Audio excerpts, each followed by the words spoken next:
લક્ષ્ય ન્યૂઝ, એક નજર, એક લક્ષ્ય.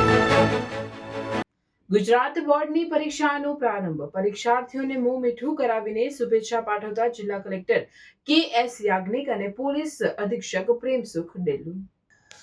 ગુજરાત માધ્યમિક અને ઉચ્ચતર માધ્યમિક શિક્ષણ બોર્ડ દ્વારા લેવામાં આવતી ધોરણ 10 અને ધોરણ 12ની વાર્ષિક પરીક્ષાઓનો આજથી રાજ્યભરમાં પ્રારંભ થયો છે. આ અવસરે સુરેન્દ્રનગર જિલ્લામાં શાંતિપૂર્ણ અને ઉત્સાહવર્ધક વાતાવરણમાં પરીક્ષાઓ યોજાય તે હેતુથી જિલ્લા વહીવટીતંત્રના ઉચ્ચ અધિકારીઓ દ્વારા વિદ્યાર્થીઓને રૂબરૂ મળી શુભેચ્છાઓ પાઠવવામાં આવી હતી.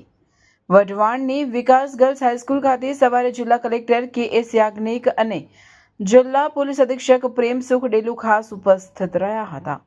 અધિકારીઓએ પરીક્ષા કેન્દ્ર પર પહોંચી વિદ્યાર્થીઓનું મોં મીઠું કરાવી અને ફૂલ આપી સ્વાગત કર્યું હતું. કલેક્ટરે વિદ્યાર્થીઓને આત્મવિશ્વાસ સાથે કોઈપણ પ્રકારના ડર રાખ્યા વગર પરીક્ષા આપવા પ્રોત્સાહિત કર્યા હતા. એસપી પ્રેમસુખ ડેલુએ પણ કાયદો અને વ્યવસ્થાની સુરક્ષા સાથે નિર્ભય બની પરીક્ષા આપવા માટે વિદ્યાર્થીઓને શુભકામનાઓ પાઠવી હતી. ઉલ્લેખનીય છે કે સમગ્ર જિલ્લામાં પરીક્ષા કેન્દ્રો પર ચુસ્ત પોલીસ બંદોબસ્ત અને સીસીટીવી કેમેરાની દેખરેખ હેઠળ પરીક્ષાઓનું સંચાલન કરવામાં આવી રહ્યું છે. વહીવટીતંત્ર દ્વારા વિદ્યાર્થીઓને કોઈ તકલીફ ન પડે તે માટે પાણી અને બેઠક વ્યવસ્થાનું સુદૃઢ આયોજન કરવામાં આવ્યું છે. વાલીઓએ પણ તંત્રના પ્રોત્સાહક અભિગમને બિરદાવ્યો હતો. રિપોર્ટર દેવમ ત્રિવેદી, સુરેન્દ્રનગર.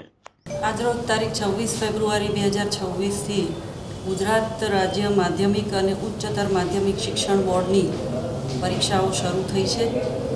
એમાં 127 પરીક્ષાના સ્થળો છે અને 1078 બ્લોક છે. 32,708 જેટલા બાળકો એમના ભવિષ્ય માટે આજરોજથી બોર્ડની પરીક્ષાઓ આપવા જઈ રહ્યા છે.